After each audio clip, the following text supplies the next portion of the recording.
বর্তমানে কিন্তু এই ধরনের পিক এডিটগুলা পুরাই ট্রেন্ডিংয়ে রয়েছে, যেগুলো চাইলে আজ থেকে আপনিও আপনার একটা নর্মাল অ্যান্ড্রয়েড ফোনেও তৈরি করতে পারবেন। তো এর জন্য সর্বপ্রথমে তুমি পিকজালের অ্যাপসটা ওপেন করে নিবা। নেওয়া হয়ে গেলে ক্যান্সেল আইকন পাবো, ওই জায়গায় ট্যাপ করে দিবা। দেওয়ার পর টেক জ্যাকেটে ট্যাপ করে তুমি এই জায়গা থেকে ডিলিট করে দিবা।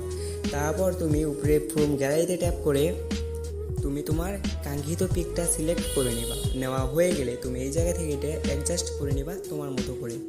তো হয়ে গেলে তুমি লেয়ার অপশন পাবা, এই জায়গায় ট্যাপ করে এটা লক করে দেবা যাতে এটা সিলেক্ট না হয়। এগুলো বেসিক কিছু তোমাদের জানা রয়েছে। তারপর ফ্রম গ্যালারিতে ট্যাপ করে সেম টু সেমভাবে আপনি সেই পেজটা অ্যাড করে নিবা। নেওয়া হয়ে গেলে এটা তুমি এই জায়গায় সুন্দর করে বসিয়ে দেবা। আর এটা কিন্তু আমার টেলিগ্রাম চ্যানেলে দেওয়া রয়েছে, তোমরা চাইলে ওই জায়গা থেকে ডাউনলোড করে নিতে পারো। তারপর শেয়ার অপশন আছে, এই জায়গা থেকে তুমি এটা অন করে দেবা। দেওয়া হয়ে গেলে তুমি ব্যাকগ্রাউন্ডটা এই জায়গা থেকে ব্ল্যাক করে দেবা। করার পরে তুমি এটা এই জায়গা থেকে 90% করে দিবা।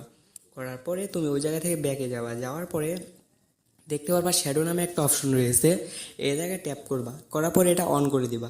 দেওয়ার পরে এই জায়গা থেকে তুমি কিন্তু কালারও চেঞ্জ করে নিতে পারো, তোমার ইচ্ছা মতো তুমি একটা রেখে দিও। আমি এটা রেখে দিলাম। দেওয়া হয়ে গেলে এগুলো রাখবা, কোনো নড়াচড়ি করবা না। তারপর ইন্টার শ্যাডোতে যাওয়া, যাওয়ার পরে তুমি এই জায়গা থেকে এটা হোয়াইট করে দেবা। করার পরে তুমি এই জায়গা থেকেও কোনো অ্যাডজাস্ট করবা না।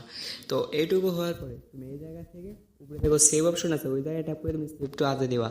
দেওয়ার পরে তুমি এই জায়গায় ডিফল্টে ট্যাপ করে আলট্রা করে তুমি এই জায়গা থেকে সেভ করে নিবা।